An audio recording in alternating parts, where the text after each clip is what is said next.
Okay, let us move on to with our next question.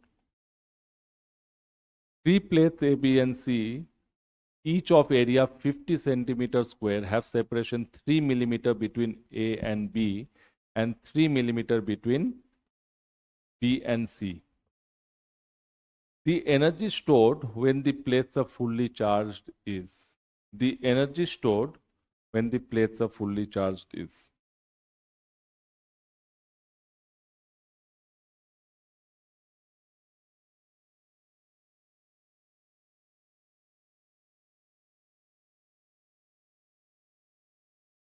तो ये कौन सा कॉन्सेप्ट के ऊपर बेस्ड है? तो obviously it is capacitor and this is actually sharing of charges बोल सकते हो इसे.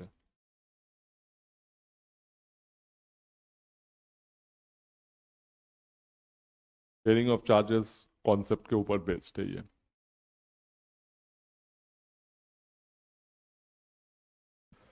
तो ये वाले क्वेश्चन को करने के लिए हमें ये देखो कि जो ए है और सी है, इन दोनों का पोटेंशियल तो सेम है. तो हम लोग यहाँ पर क्या कर सकते हैं, इस सर्किट को दोबारा मैं रीअरेंज करके लिख सकता हूं.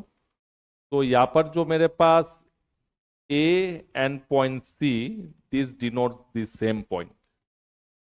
और जो मेरे पास B पॉइंट है वो अलग से और एक पॉइंट है, पॉइंट B. अब चलो देखते हैं. यहाँ पर जो negative terminal of the battery है that is connected to point B, positive terminal of the battery is connected to point A. तो यहाँ पर मैं एक कनेक्शन बना दिया और ये मेरे पास है 12 वोल्ट्स. नेक्स्ट, अगर मैं A और B देखूं तो यहाँ पर एक पैरेलल प्लेट कैपेसिटर बन रहा है and this parallel plate capacitor is between A and B.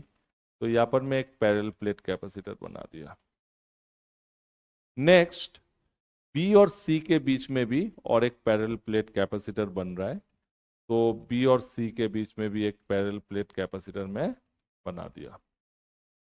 अब दोनों आइडेंटिकल है, ये भी होगा C, ये भी होगा C. तो दोनों का अगर मैं इक्विवेलेंट पूछूं, because it is asking energy stored when the plates are fully charged is. तो इन दोनों का इक्विवेलेंट, क्योंकि ये पैरेलल में है, तो equivalent capacitance is going to become 2C. Equivalent capacitance हो जाएगा 2C. अब C का वैल्यू निकालते हम लोग. C is going to be E naught A by D. E naught का वैल्यू क्या होता है? E नॉट का वैल्यू होता है 8.85 इंटू 10⁻⁻12. A मेरे पास गिवन है 50 centimetre square, which I can write as 50 into 10⁻⁻4 metre square. और D गिवन है मेरे पास 3 मिलीमीटर, और उसे मैं मीटर में लिख सकता हूँ 3 इंटू 10⁻⁻3. तो ये मेरे पास कैपेसिटेंस हो गया. और अगर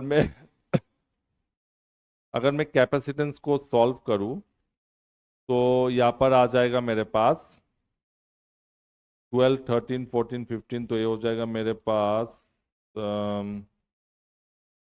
8.85 इंटू 5/3 इंटू, यहाँ पर आएगा 12, 13, 14, 15, 16, 16 माइनस 3, 13. तो ये हो जाएगा 10⁻⁻13.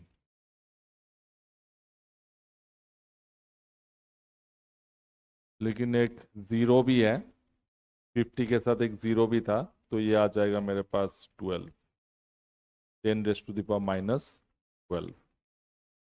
अब मुझे अगर एनर्जी चाहिए तो my energy is going to be half into C. Total मेरे पास कैपेसिटेंस है 2C. 2C मतलब 2 into 8.85 into 5/3 into 10⁻⁻12 into V square.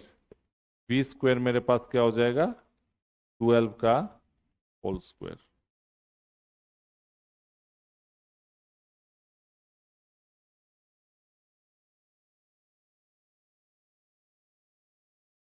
तो यहाँ पर 2 से 2 कैंसिल, 2 से 2 कैंसिल, और इसको अगर मैं सॉल्व करूंगा, इसको अगर मैं सॉल्व करूंगा तो जो मेरे पास एनर्जी आएगा, this energy is going to be my 2.1 into 10⁻⁻⁹ joules.